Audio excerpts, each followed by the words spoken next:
Hello and good evening, everyone. It's lovely to see so many of you here already.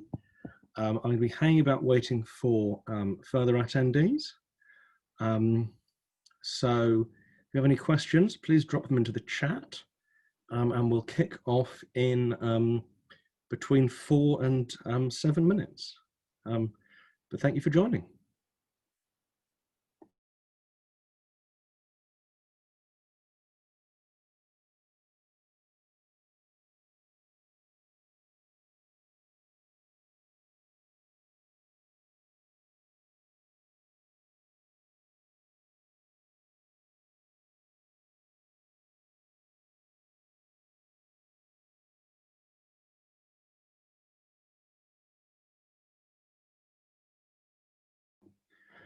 As I said, if you have any questions, please do start popping those into the chat. What we're going to do to keep you informed of the format is we're going to look at the questions after I've run these slides, for the simple reason that it's possible that your question will be one that's addressed in the slides, and it is therefore more efficient for me to do the slides, then the questions, then the slides.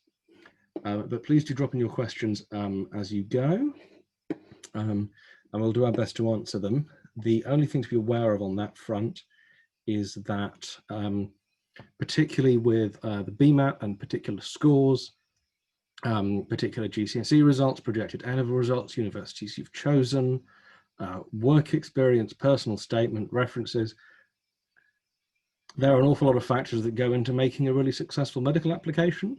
And so it's really difficult for us to comment on individual cases in a format as crude as this.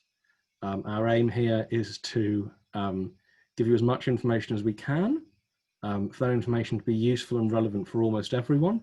And then for those of you who want more personalized feedback and impressions and answers, please get in touch with us directly, because it's simply not practical, and indeed sort of impossible, because I have to open a lot of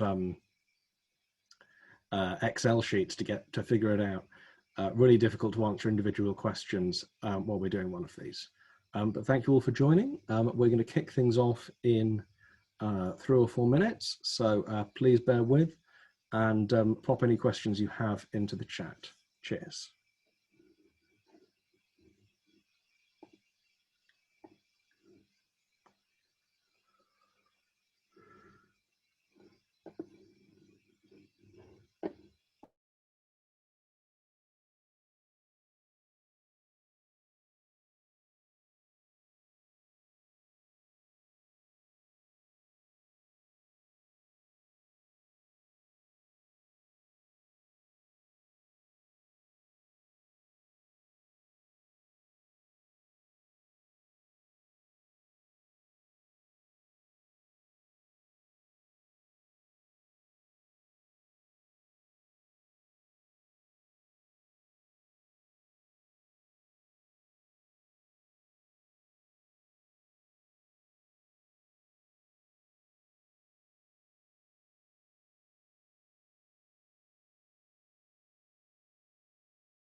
Good evening, Rohan. How are you?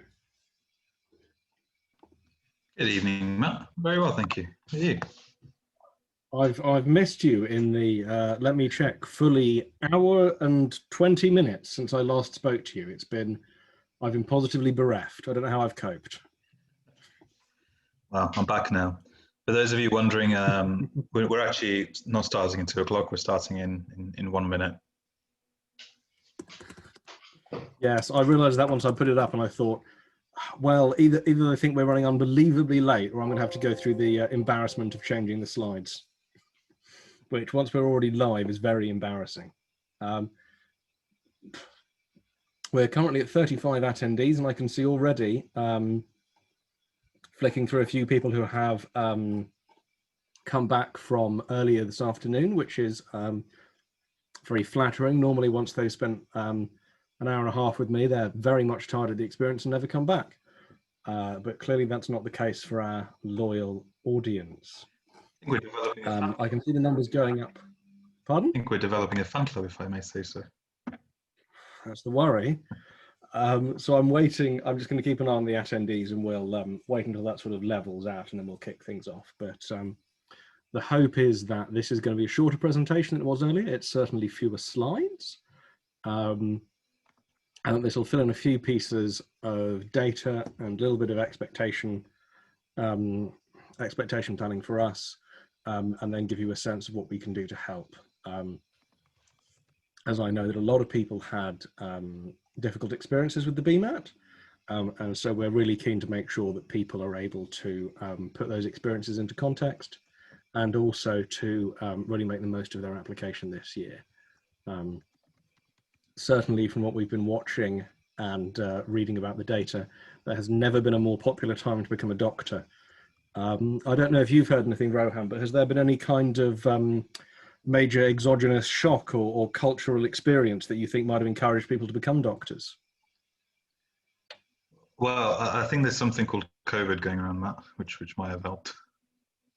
Ah, so you think that the prospect of being clapped has really put people in the in the mood? Yeah. Without making this too political, I think if a pandemic doesn't motivate people to become a doctor, I'm not quite sure what would. Oh, I would have thought years of declining interest in medicine, and it seemed like a cushy job. Or maybe I'm betraying my own preferences there. If any of you here actually think that medicine is a cushy job, please reject all your applications and start again. Yeah, having worked in the NHS for a few years, I can guarantee it's anything but an easy role. Well, I'm relieved that even now, 14 years after I should have taken it, I'm still quite bad at the Bmat, and that's having read several Bmat books in my job of checking Rohan hasn't put spelling mistakes in them.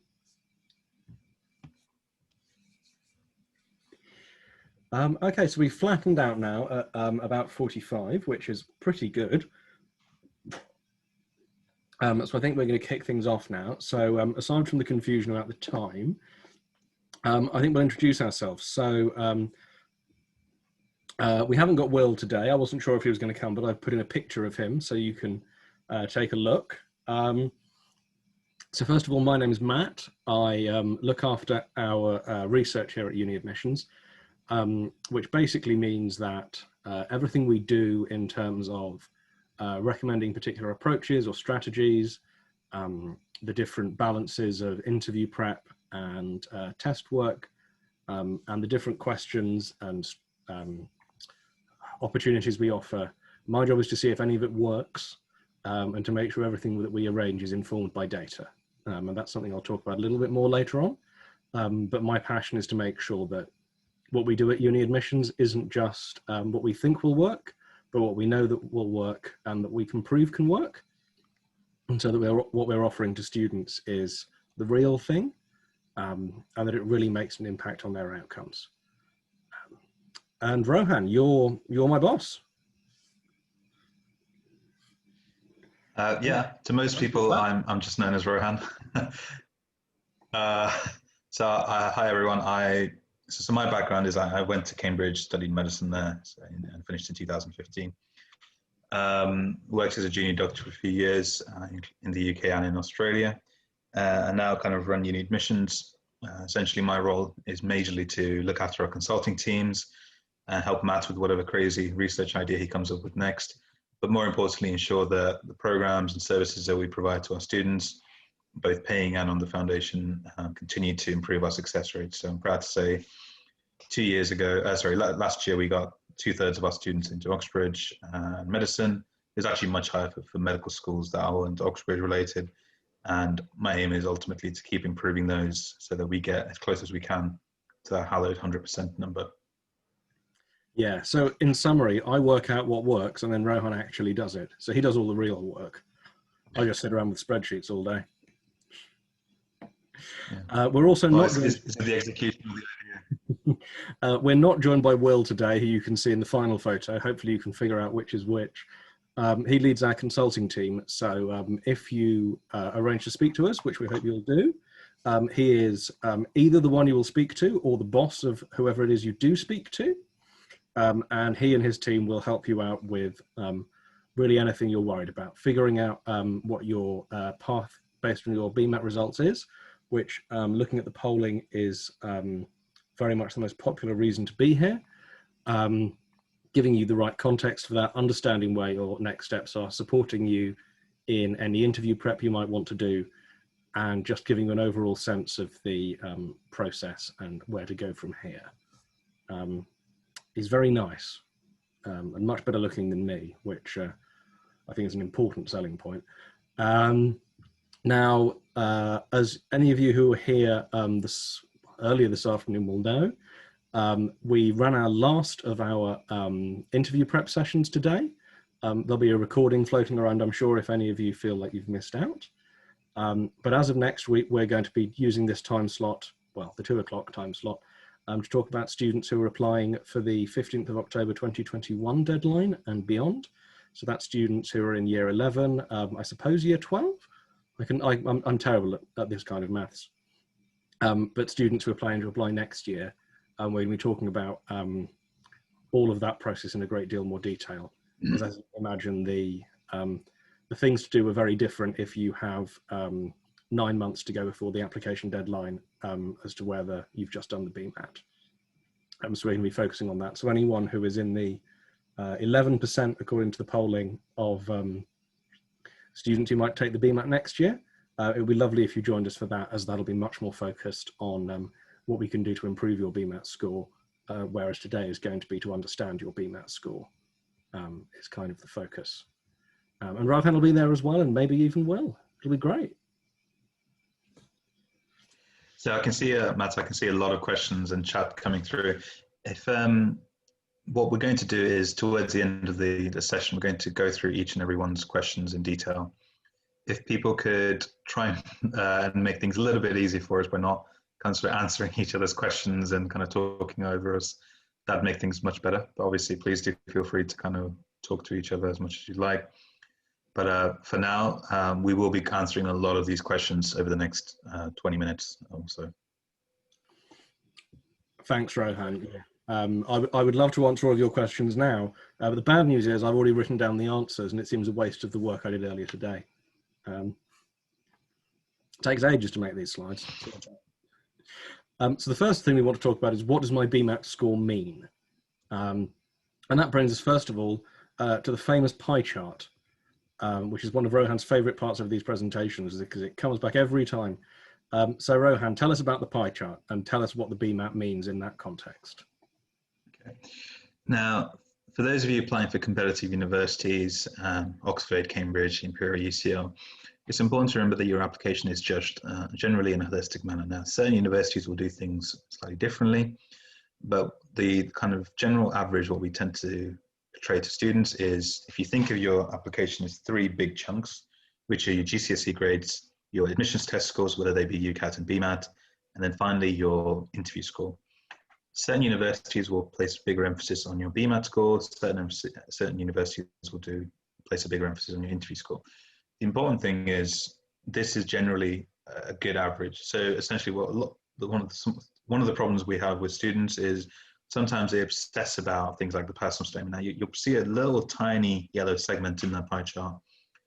That's actually denotes everything else. So that includes your personal statement, your UCAS reference, things like the intangible things that you may put in your application. I play rugby for my county, I'm a grade 12 musician, and so on. All of those are important, but they're not going to make you a better doctor, at least not in the short term. So hopefully, if you I haven't seen the poll results, but the majority of you have sat your BMAT this year. You've done your GCSEs now, so really it's the interview segment. Now, there'll be loads and loads of kind of content on exactly whether you're likely to get an interview, but the most important thing from now is there's no point worrying about your BMAT, because actually what's done is done. If you're serious and committed about applying for medicine, even if you don't get an interview this year, I would still recommend you start preparing for interviews. Even if you don't get an interview this year, interviews are soft skills. They do take much longer to prepare for than the aptitude tests like the BMAT and UCAT. So it's important you actually start preparing. And actually, we have some very good results with reapplicants. So just because you didn't get the score you needed to secure the interview doesn't mean next year you won't. And actually, given what's happening in the world of reapplication, you won't lose too much time as a result of that either. So it's definitely worth considering. Hopefully you get an interview, and obviously that's what the next segment of the presentation is about. But I'll hand back to you now, Matt.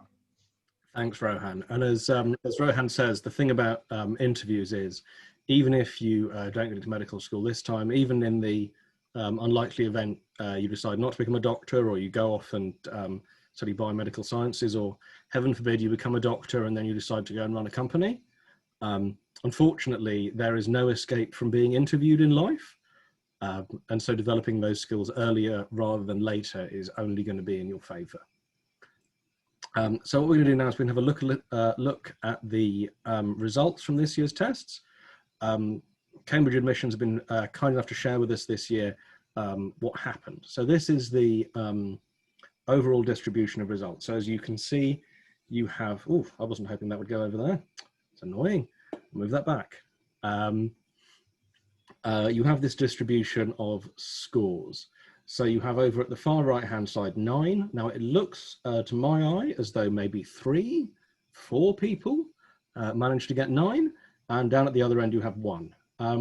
Now this is all based on a scaling algorithm, which is a little bit complicated to explain. But any of you who are particularly eagle-eyed will have noticed there's an awful lot of columns, and there's only 32 questions in Bmat section 1. So we're going to return to that in a moment. I just want you to take notice of the shape of the graph. We then have Bmat section 2. You'll notice that the peak of the graph is to the left. So that means that scores in section 2 were, generally speaking, not quite as good as in section 1, which is perfectly normal and is in line with the past patterns, and the number of students scoring lower is slightly higher, and that the slope down to the right-hand side is slightly steeper. Again, this is basically normal based on previous year's results, which we're going to look at in a moment. Now, the easier to interpret piece of graph is the section 3 information. And what you can see is mostly people get a 3. Some people get less than 3, some people get more than 3, but very nearly, not a million miles off, half of people get a 3, and well over half of all applicants get 3 or more. That isn't to say there's anything wrong with the 2.5, and in past years the cutoff for Imperial has been at 2.5, but just to be aware that if you got 3A, which looking at those graphs, 3A is by far the most commonplace result, and so if you've got that, I would say nothing in particular to worry about. That's basic. That is by far the modal result. Rohan, do you have any thoughts about the essay? Lots of thoughts, Matt. The key thing here is, as Matt says, if you've got a 3A, that's never really going to preclude you from getting a university interview pretty much everywhere. So if you've got an A, which the majority of you will have, then there's not really nothing to worry about. Again, if you've ended up with more than a 3, then it's really not an issue. So the essay tends to be the one that students focus on least. It's also the one that universities tend to value the least as well. There are certain exceptions, but it's the least important one from a purely numerical standpoint. And as I say, as you can see, the clustering in the essay section shows you that people are, for the most part, there isn't a huge differentiation between applicants within the context of the essay. Most people, a lot of people are a 3. The people who aren't a 3 are nearly a 3. And as far as I can tell from that graph, 1 person was a 5, which must have been a stunning attempt. I would quite like to read that essay, but it does appear as it was only 1 person. So the question you're then asking is, and this is the real question, have I done well? Because you've all done the Bmat, you got your results yesterday morning. So the question is to try and quantify how you've done. Now, what I want to say before I go into any detail here, everything here is speculative. The way I like to do this, and Rohan will pay testament to this because it annoys him, is I wait nearly a year, I get hold of 15 or 20 megabytes of comma separated values data, and I disappeared for a week and spent all of that time on Excel trying to do R squared and different regression analyses and pulling out different whisker charts and playing around with averages and pulling out different variables. And Rohan gets very irritated that it takes me so long to tell him what happened. But ultimately, we do get a really rigorous sense of how the Bmat worked. Unfortunately, we do only get it a year late. So if you wanted to know about last year's Bmat, I have loads of really good information that you can read about on the UniAdmissions site. I believe we have a couple of blogs about it. That'll tell you everything you need to know about last year's Bmat. The bad news is you didn't do that exam. You probably did it to practice, but no one was testing you on it. What you care about is this year's Bmat. So all of this that's to come is based on the methods that we've developed using full data sets. And so it's a little bit speculative, but should give you a rough idea of how well you've done. So the first thing to look at it is, because of the way the data has been reported this year, we have a fairly solid idea of how the columns in the section 1 graph turn into actual scores. This doesn't go across for section 2 because section 2 is slightly more complicated to mark, and the quality of the data there isn't as good, and I haven't been able to check it as thoroughly because of time constraints, because I've only had a day. So we think at the moment that the lowest score, so that is to say the 1 here at the far left, can you see that? Do I need to do a pointer? Let's see, the 1 here at the far left, we reckon this represents 3 out of 32. So because there are 32 questions and it's mostly five choice MCQs, your chances of getting less than 3 out of 32 are around 1%. If you were to just guess, that's to say, if you sat down and did the test and just answered A to every question, you would expect to get around 6 out of 32 if they're five choice MCQs. So that's pure chance. Now, if you're bad at guessing, or just very unlucky. Yeah, exactly. Very unlucky or bad at guessing, you might get as low as 3 out of 32, maybe 2 out of 32. Now, it is in theory very statistically difficult for you to get 1 or 2 out of 32 if you're purely guessing. So the way the scaling works is very few people score lower than we think, and this comes in around here, in this area, around 6 or 7 out of 32, because that's the mean expected value for you just guessing every question. So around here, in the order of the lower 3 or 4%, that's people who have performed roughly as good as just guessing. That's probably how well I would have done, because I'm very bad at medicine, but just to give you a context of what that means.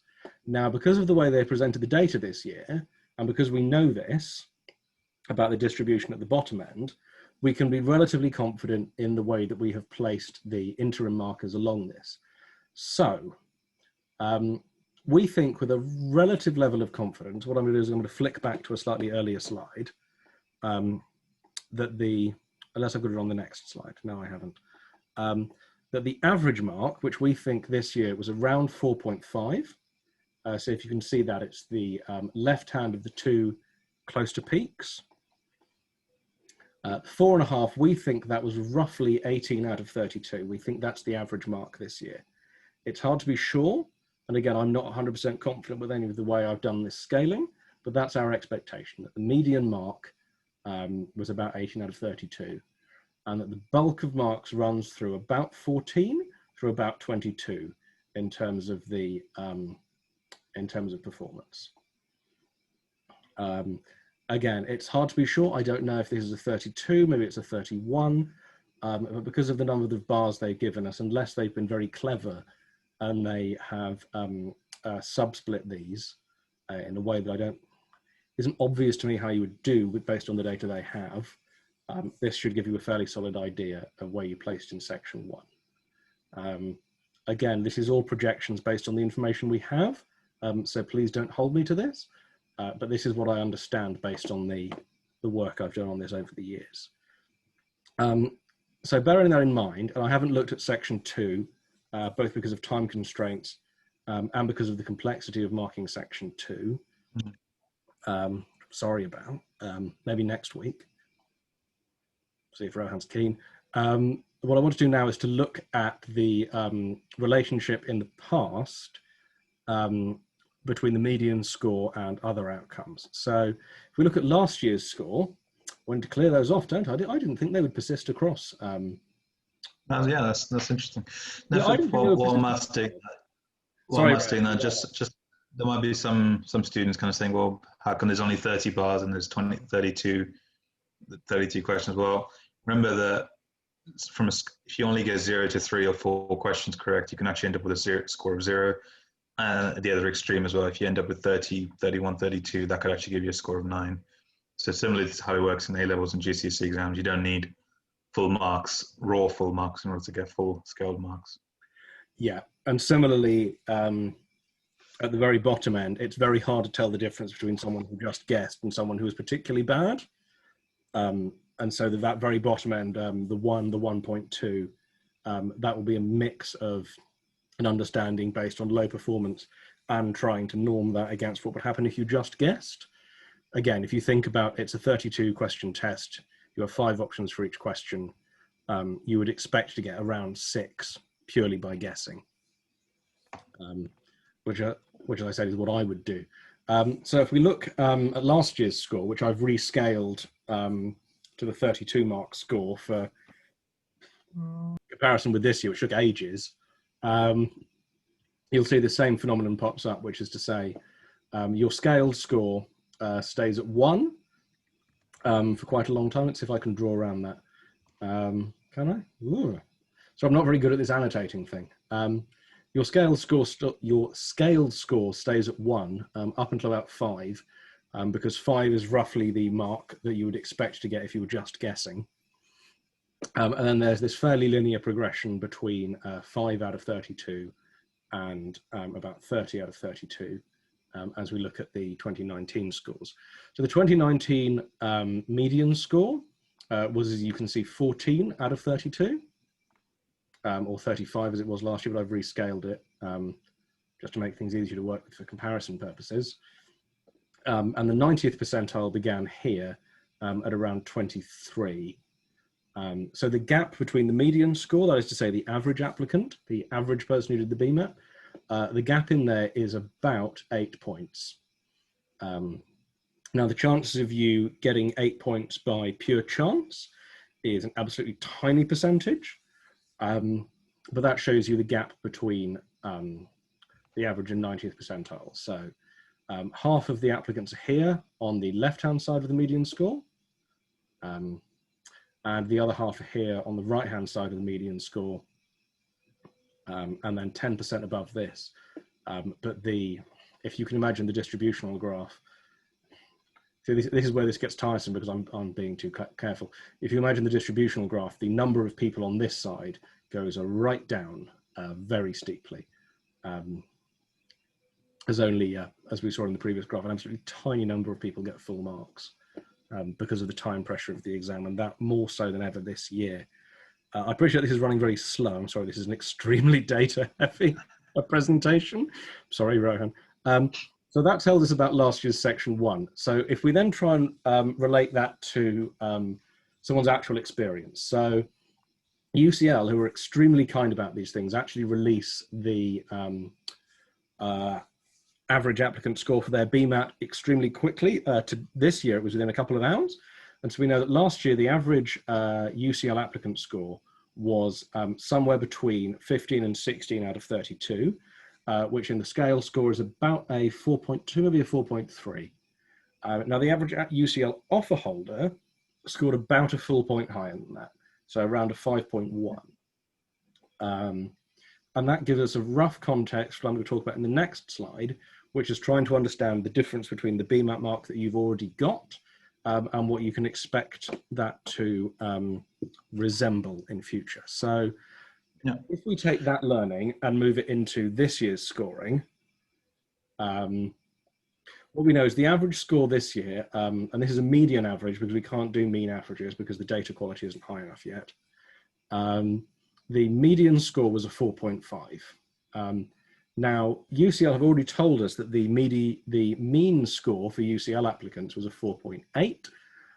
Now, we don't know if there's a gap between the median and the mean scores, which is a faff, and I won't be able to work out for months.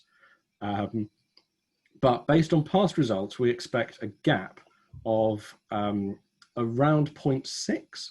And that's based on the 4-year average of the gap between the UCL average applicant and the average offer holder score. So we would expect the average UCL offer holder to end up with a 5.4, and for the interviewee to be a touch lower, which is to say if you've applied to UCL, we would expect that kind of level to be where you would end up if you were going to get an offer. Now, the thing to remember here is these are averages. And the thing about averages is they go both ways.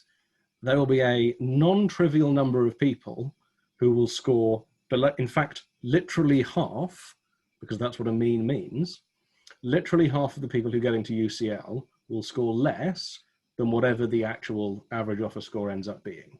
And we don't know what that will be yet. My guess is 5.4. And some people will go higher, but because of the distributional effects of the curve, more people will be lower than will be higher. So this is just to put in context what you've achieved, hopefully, so far in the context of past year's results. I appreciate this is unbelievably data heavy and also annoyingly speculative. But you know. Yeah, so we're coming up to half an hour, everyone, and we've still got a few points and slides that we want to go through. Obviously, we want to give you as much information as possible, but we also are mindful of the level and the detail we would like to go into. So if you click on participants, there should be a little panel that comes up, which and you can give some feedback to Matt if you'd like him to go slower or faster, or just kind of agree with a yes or no. But please just give us a little bit of time and indication. If it's perfect, just click on the yes. If you'd like us to go faster, then click on the go faster bit.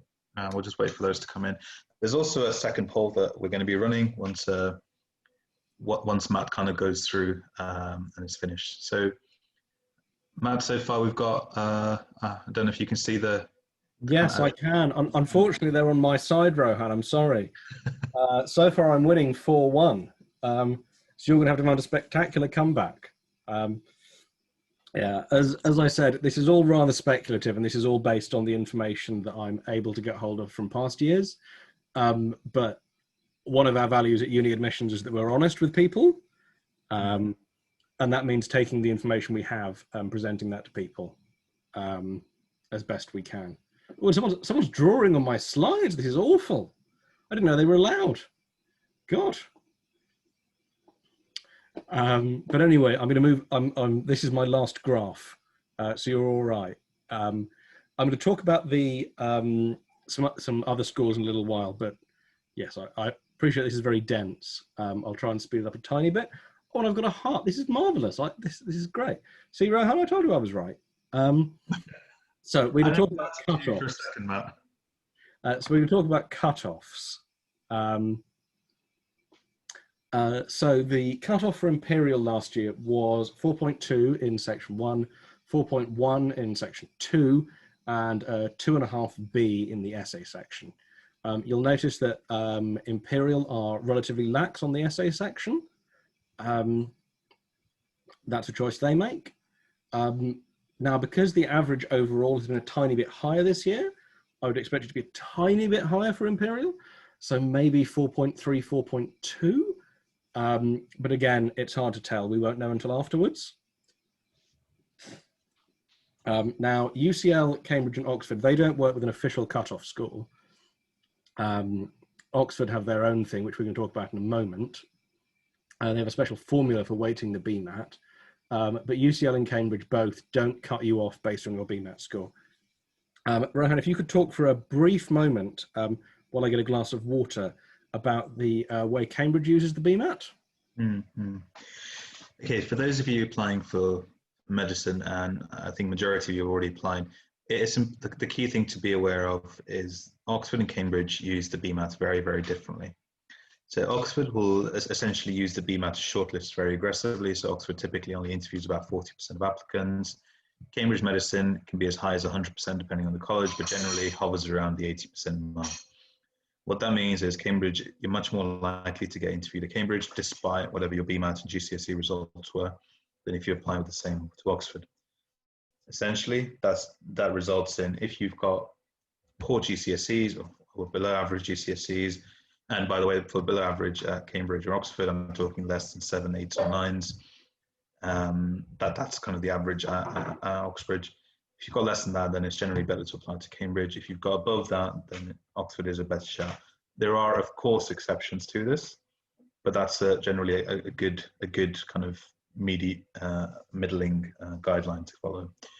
What we're going to cover now are the main differences and the way the algorithms work. So I'm going to hand it back to you, Matt. Thanks, Rohan. So yes, one of the questions we often have is the mysterious world of the Oxford algorithm. So I'm not going to try and explain this in a lot of detail, but I am going to give you an example. So the way Oxford do it is they weight different sections of the BMAT differently. What this basically means is they care more about section 1 and section 2 than they do about the essay. And they care about section 1 and section 2 equally. That's basically it. Now, what I've done there is laid out an annoying formula, which I don't imagine anyone is enjoying. And I couldn't find a nicer way to format because I got angry with Equation Editor. So what I've done is I've prepared a worked example. So here is an example of a famous medicine man. I thought you were going to use me, Matt. No, well, the thing is, you didn't apply to Oxford, and neither did That's true. That's true. Neither of you applied to Oxford. The lovely Chris Whitty, Sir Chris Whitty, is also a Cambridge man. And so I thought it would be much nicer to use him for these purposes. So what I've done is I've invented some Bmat scores for him, which I've completely made up. I suspect, given his subsequent professional success, he would have done better than this. But what I've done is, so I've imagined that he would have scored 5.5 on section 1. Now what Oxford does here is they subtract 1 from that score, probably because that means you take out entirely the marks that are gained by random chance, which is to say the baseline of 1 that you get if you just put A for every answer. And then they multiply that by 5. So if you multiply 5.5 minus 1, that gives you 4.5. You multiply that by 5, that gives you 22.5. Now he didn't do quite as well on section 2. Clearly he hadn't taken that biology A level. Again, I haven't checked. And so you do 5.2 minus 1, that gives you 4.2 times 5 gives you 21. Now the essay section is a little bit more fiddly. Now I've given him 3A because that's what almost everyone got this year. And so you get double them up, you get your score in the first part, that is the content part, the 3, and you double that, so you get 6. And you get a mark for the language part as well, but you don't get that doubled at all. So he ends up with 6 plus 5, you get 5 for an A, a 4 for a B, and so on, and that gives him 11. Now, somewhat confusingly, you then multiply this by 4/3, so it adds up to 100, and that gives you 14 2/3. You add them all together, and in his case, you get 58.166, and that's his Oxford Bmat score. So the takeaway there is section 1 and 2 equally weighted, the essay not a huge component, and the language part half the weight of the content part. I don't feel like that was clear. I hope it was.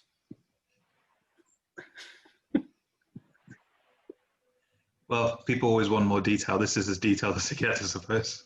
Yes, I mean, I could sense your eyes earlier on when I was in my 7th graph, but here we are. So we have a couple of questions I can see clicking through about. So now we're going to get lots of. Sorry, I can just. Yeah, sorry. Yeah, there's a couple of questions that have come through about how well people have performed according to this formula. Now, the thing to remember is because this formula has all of these multiplications in it, it exaggerates differences at the high end quite a lot. So it's virtually impossible to get 100, and the rate at which your score increases changes depending on where you are. So it's a little bit fiddly to tell what is a good score. But if you've scored better than our candidate here, I'm sure you've done well. Now,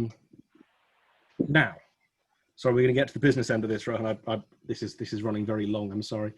So the first thing to understand about all of the data I've shown you is that these are just averages.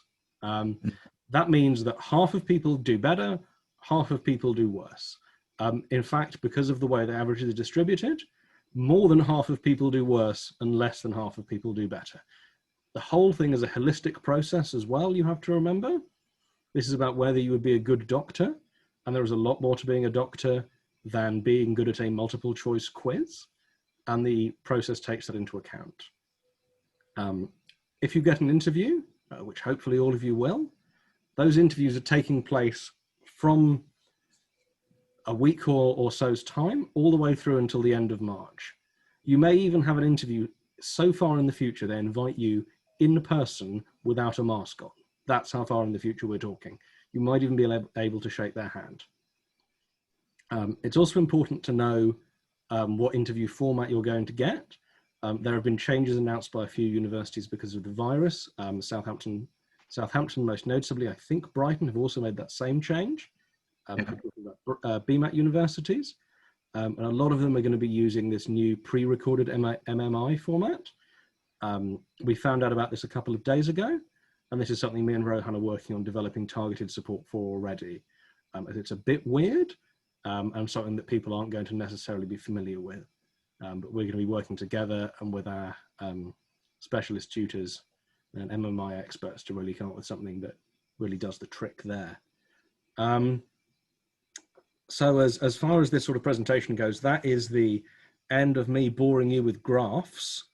And I haven't been able to check, but I'm sure some people were exhausted and bored. The question now is, given all of that, what can we do to help from here on out? Because shocking as it may seem, the point of this presentation is to help us, not to bore you with graphs, although I would more than happily sign up for that as a job. Sadly, Rohan has told me my new scheme of making people unhappy using graphs is not financially viable. So Rohan, tell us how we can help. Yeah, thanks, Matt. I like graphs, and I think there's lots of people who are supporting you earnestly. So I'm glad, generally that we're able to give that level of information. Now, as you can imagine, we don't have all the answers. It just wouldn't be possible given the short time scale. There will be lots of questions, I'm sure, on kind of the difficulties that some people encountered on the Bmat. We are going to be covering those. Now, some of you have already had interview invites, particularly those of you applying for Cambridge. Those of you applying to Oxford, you should be hearing back in the next few days, realistically early next week. Imperial, UCL, and some of the other universities will carry on interviewing until March. So at the moment, there is everything to play for.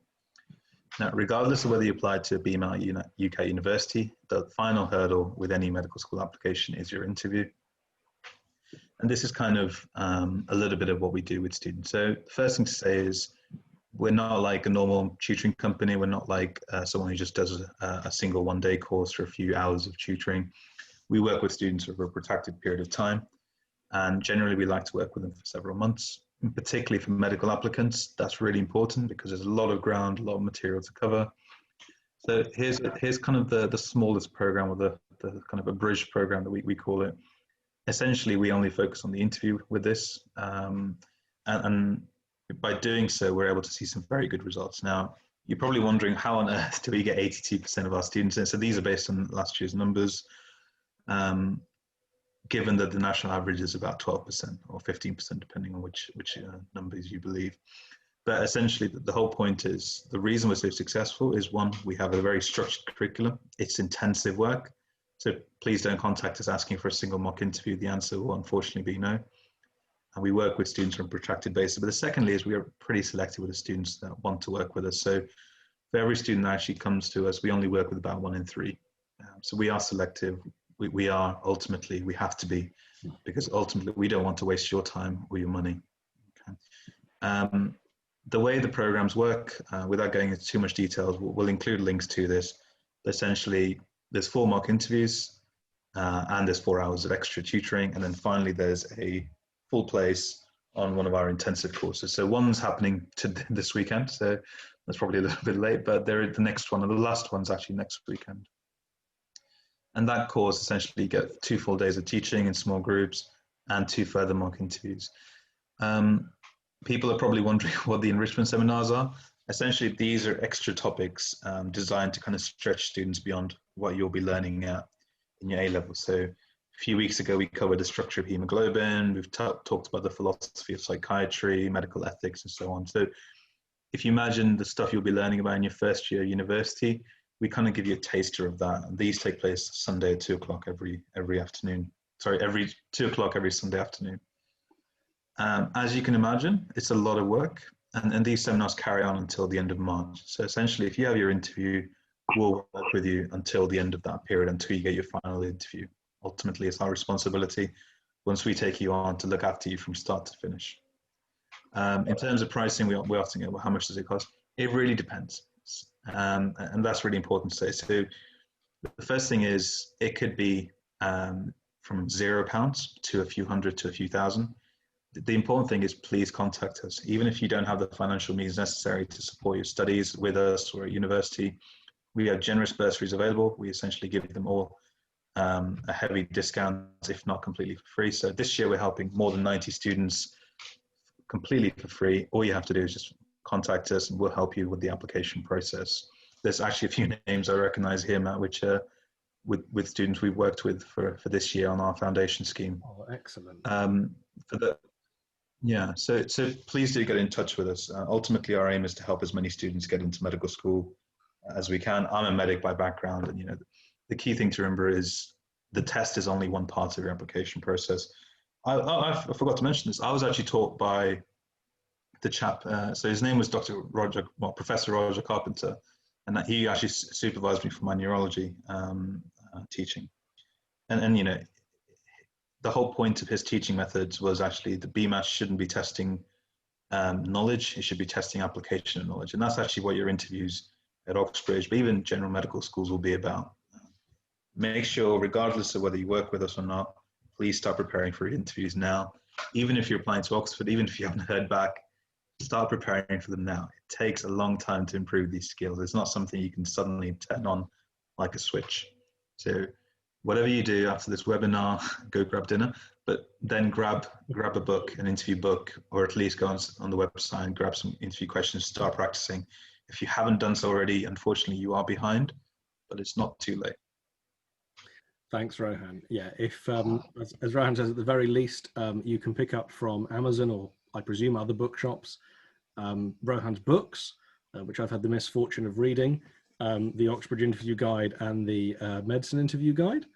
I say misfortune because I have to read them to try and find out where he's made spelling mistakes, not because they're badly written. They're quite well written, but it's hard to find the spelling mistakes. And I just wanted to say quickly about the enrichment seminars that they're my favorite part of our offering, both because they're based on the feedback we got from students and trying to add something new, and because I occasionally sit in on them and they make me feel like an idiot, which is always refreshing, even not necessarily fun. So that sort of brings us towards the end of this.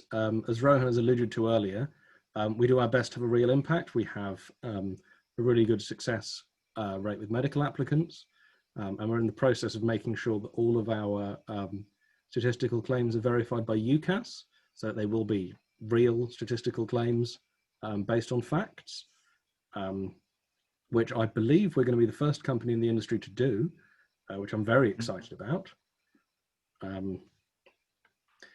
Downside is I'm going to have to do all of the Excel, which is going to take me the next couple of weeks, but I think it's going to be worth it. People say nice things about us on Trustpilot. So normally this is where I make fun of Will, but he's not here. Because people say nice things about Rohan, they say nice things about Mia, they don't say anything nice about Will, but he's not here, so it isn't funny. Disappointing, if I'm honest. But yeah, is it my turn to make fun of you then for the lack of Trustpilot? oh well, no one says anything about me. I just live in the background.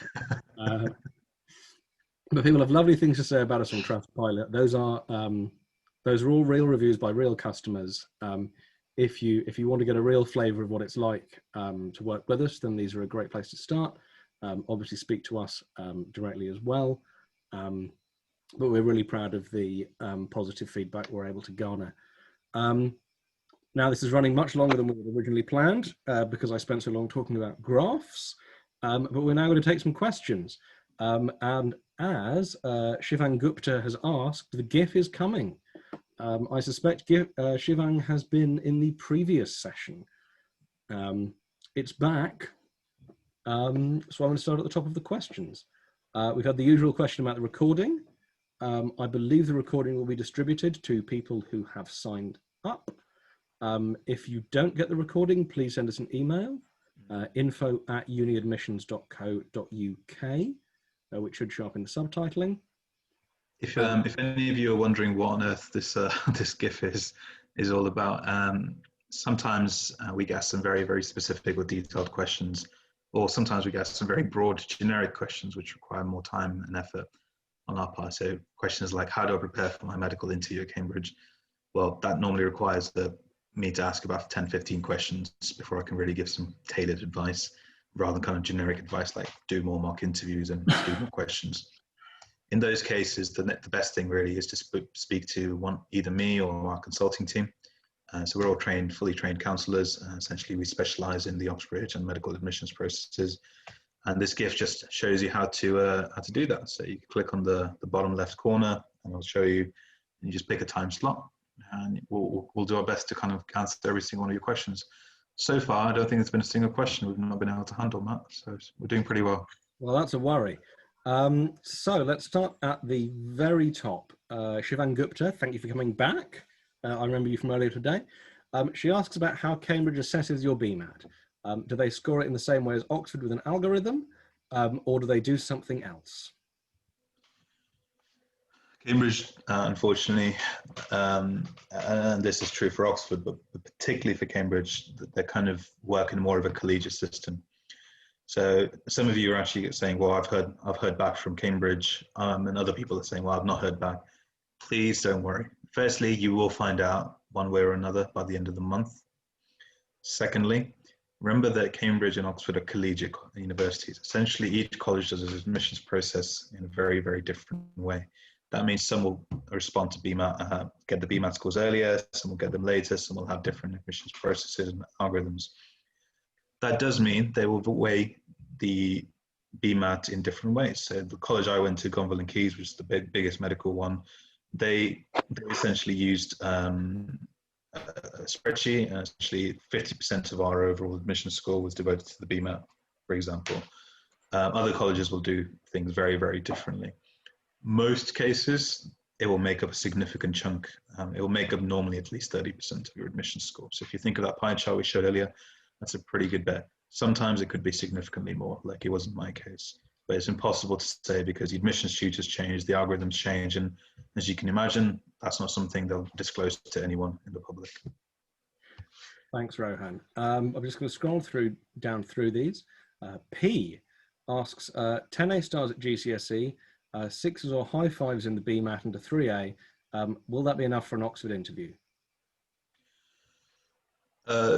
Generally, the number of A stars isn't that important, it's the percentage of A stars. So if you actually did 15 GCSEs, and I say only in inverted commas, if you only got 10 A stars, then actually that's worse than if you did 10 A stars, 10 GCSEs, oh sorry, if you did 8 GCSEs and got 8 A stars.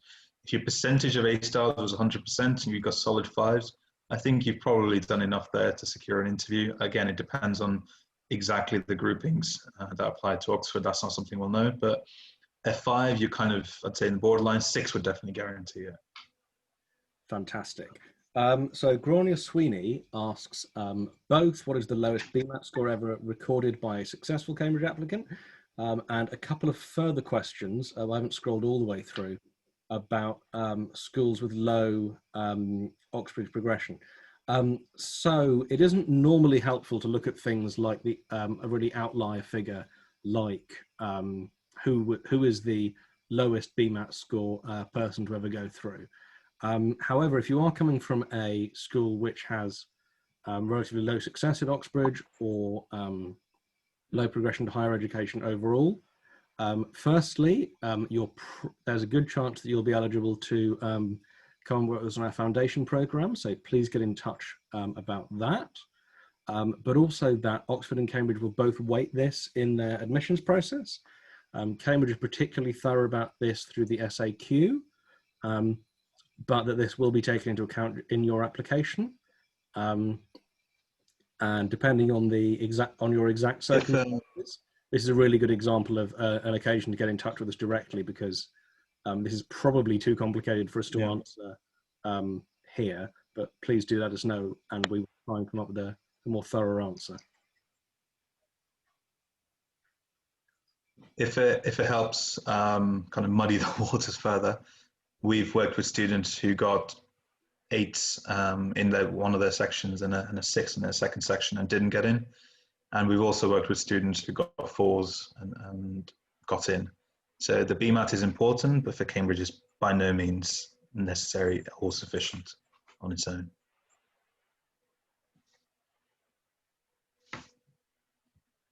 Matt, yeah, sorry, my wife just got home, which is lovely, but also confusing for the purposes of doing this webinar. We've had various questions about cut-offs. I'm just scrolling through these. Shivan Gupta asks about technical problems in the Bmat. Now, our understanding is that a substantial number of people had technical problems in the Bmat, and consequently, I believe everyone is getting that taken into account. It is impossible to tell on that basis what impact that had on the scores. I'm not sure I would even be able to unravel that given the raw data. But Rohan, what is your understanding of the situation around Bmat and circumstances? So is this, just to clarify, is this on special consideration due to the tech difficulties students faced? Yeah, I think that's the principal concern, yeah. So this is important. So we surveyed about 1,000 students earlier in the year, earlier in November, and our data showed that actually a significant majority of students had some issue and impact or problems with their test. Now, this is something we've raised with Cambridge Assessment as well as some other educational professionals. The current guidelines from that we've not been given a great deal of information, but the amount of information has been released is that students should contact the universities directly, in addition to filling in the Cambridge Assessment special considerations form. Realistically, if the number is as high as we fear, which could be several thousands of people, 15,000 people took the Bmat this year. If the number is as high as we think, which will be several thousands, then realistically the universities will have to adopt a much more holistic perspective on their application process. The other thing to keep in mind is the universities may interview less people. Ultimately, it's very difficult to interview as many people online as it is in person through an MMI format, which is why we're seeing a big restructuring of the way certain universities operate. In terms of if the medical schools have officially said anything, nothing has been officially declared. I suspect they're all kind of scrambling themselves.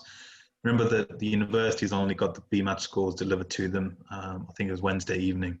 So they've really not had that much time to process things themselves. So we should start seeing more and more information filtering through. Realistically, I suspect they'll try and do interviews more. There is a small chance that the Bmat may have to be retaken again next year completely. But again, that's such a grey area that I don't want to open that can of worms right now. Yeah, the process is really complex and difficult for us to understand. As I said earlier when we were looking at the graphs, all we can really do is speculate based on our past experience, and we've never had the past experience of the Bmat being done entirely online and with the kinds of problems that people have reported. So I know it's disappointing for us to say this is what we think, but also we don't know. But ultimately, that's all we can really offer. And the other thing here, Matt, is and Bella's just mentioned it. the kind of technical issues that some students had, whereas minor is something like Grammarly active or like a small glitch, which made their questions took 5 seconds longer to load. There were some students who weren't even able to sit the Bmat, and other students where they lost significant chunks of time. So being able to standardize disruption is actually a very difficult thing to do, again, from the university's perspective. I mean, in this respect, it is fortunate it was on computers in that they will have, hopefully, a certain richness of data to make appropriate adjustments on that basis, in a way they wouldn't have been able to if there had been, I don't know, the test on paper and an earthquake or something. I'm just scrolling through the rest of these. There's a lot of people having a nice conversation together, which I like. Good job. We've had a few questions about the international application process at Oxford and Cambridge. Now, I know this is one of your specialisms, Rohan. If you could talk to us very briefly. Yeah, so without getting into too much detail, the GMC, the General Medical Council, put a quota on the maximum number of students that are allowed to apply, maximum number of places available for international students at any university in the UK. Normally that hovers around the 7 to 12% mark. So generally what I say is if you think of it as 10%, that's generally a good guideline. So for instance, Cambridge, for instance, Oxford, there's 150 spaces generally for undergrads. Of these, about 12 to, I think it's 14 last year, reserved for international medics. That means, unlike other subjects, say PPE, economics, when you apply to Cambridge or Oxford as an international medic, you're not applying and competing with just UK students, you're competing with the rest of the world. Obviously, that means that essentially you have to be the best in the world without kind of making that sound overtly dramatic. So if you think of what we say generally, a Bmat score of 5 is average, 6 is good, 7 is excellent. If you're applying as an international, you can essentially add on a whole point to those. So instead of 5 being average, you essentially have to say 6 is average, 7 is good, 8 is exceptional. So realistically, and I'm sure this has been asked, you need to be looking at 6.5 or above to kind of have any real chance of having an interview at Oxford, or more than that for kind of Cambridge as well. Okay, so I'm just scrolling through these questions. One question that's come up a few times is whether the universities still take into account the Bmat after the interview, or whether the Bmat is just used to decide whether to call you for interview or not. And then once you've got past that stage, it's all interview. So most universities will do the former, which is they'll just look at it pre-interview as a CV screen, a shortlisting mechanism. So for instance, Oxford will use it very, very differently to Cambridge. Generally, most universities will use a shortlist, then everyone's in the same footing. So if you get invited to interview at Imperial, UCL, essentially you're on the same boat as everyone else. Cambridge is a little bit different. Some of the universities like Brighton, Leeds, they do things slightly differently as well. So again, boring answer, unfortunately depends on the university you're applying to. Generally for most universities, they won't use it after the interview process. Thanks, Rohan. We've also had a couple of questions. So we've got one here from Iram Isaac. They ask about the role of AP and SAT scores. So I don't know off the top of my head, I believe this is the US and in certain parts of the world international system. I don't off the top of my head know the role of these scores in the admissions process. This is a really good example of when it's worthwhile getting in touch with us directly. Yeah. Because it's one of those things that's going to take me 20 minutes of looking stuff up, another 10 minutes of going through Excel and trying to do a bunch of comparisons, going through a bunch of different resources. We definitely will have an answer. Yes. However, I simply can't do it while I'm also trying to do the PowerPoint and the conference call. So please do get in touch directly and we will do our very best for you. But unfortunately, if the questions are really nuanced and interesting, normally I can't help until you phone up, which I know is annoying, but that's the burden of being interesting.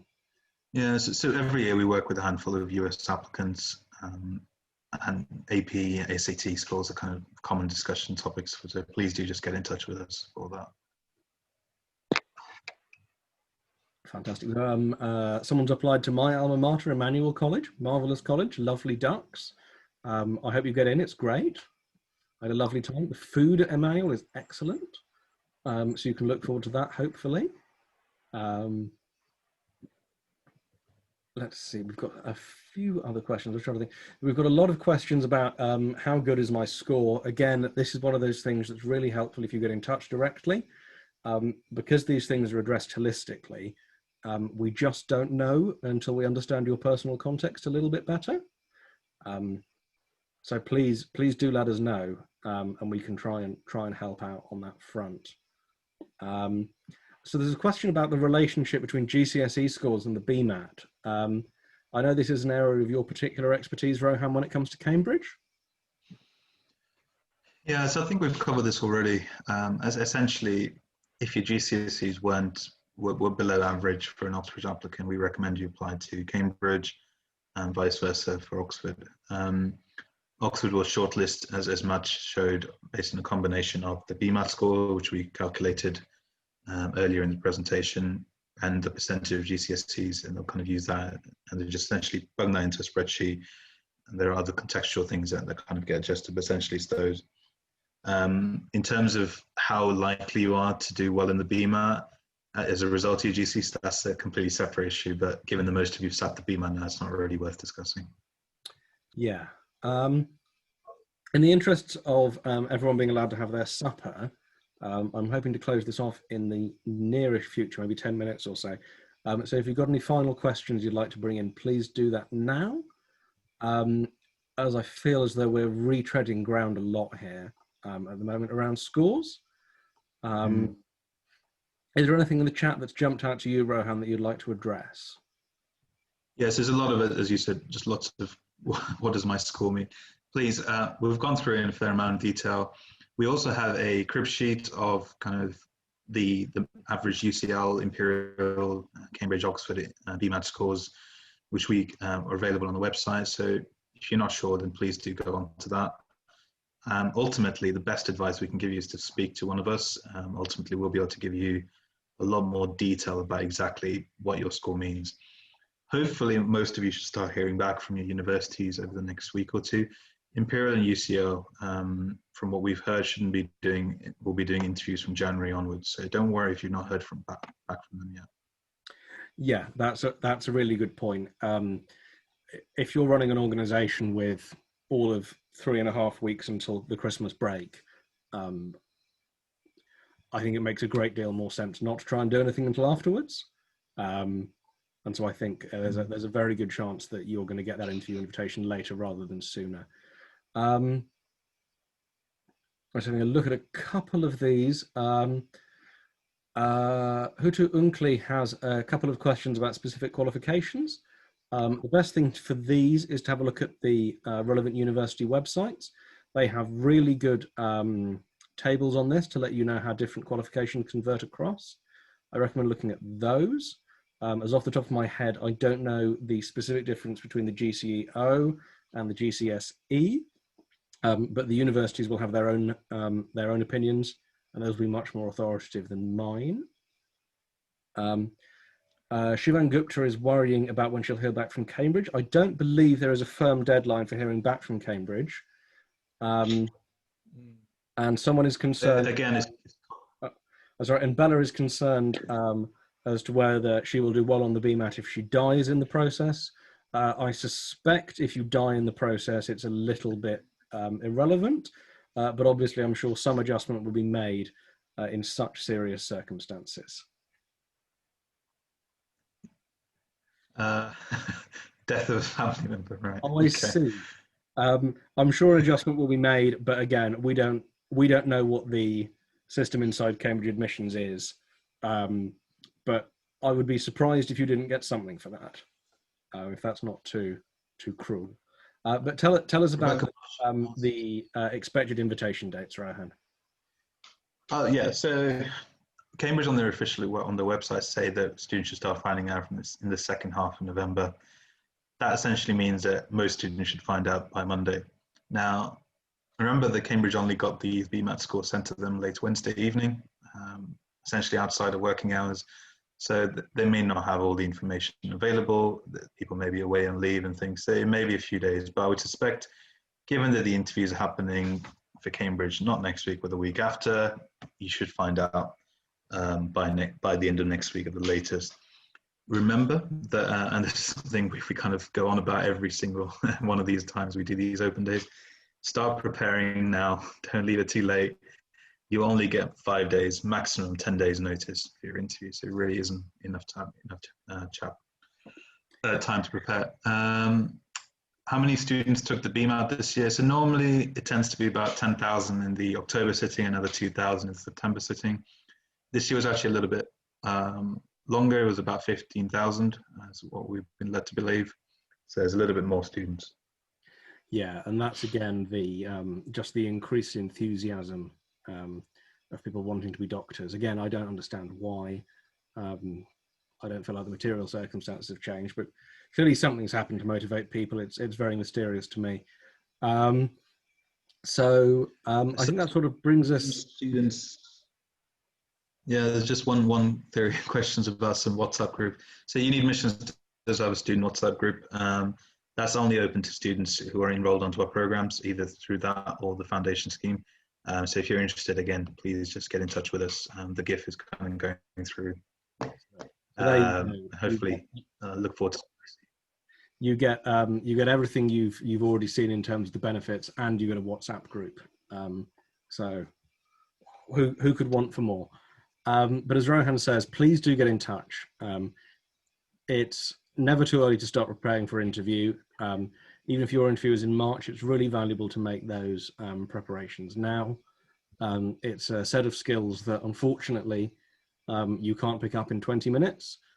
If you could, we would charge an extortionately large amount of money for them, and it would be a fantastic product. Unfortunately, that's not how it works. It's about you developing your capacities, your skills, and practicing that over a period of time in a sustained, structured way, which unfortunately is much more difficult, which of course is why it's how it gets you into medical school, which is, quite important. So yeah, please get in touch. The GIF should be cycling around. If you've got questions in particular for me, please mention that in your consultation or any emails you send over.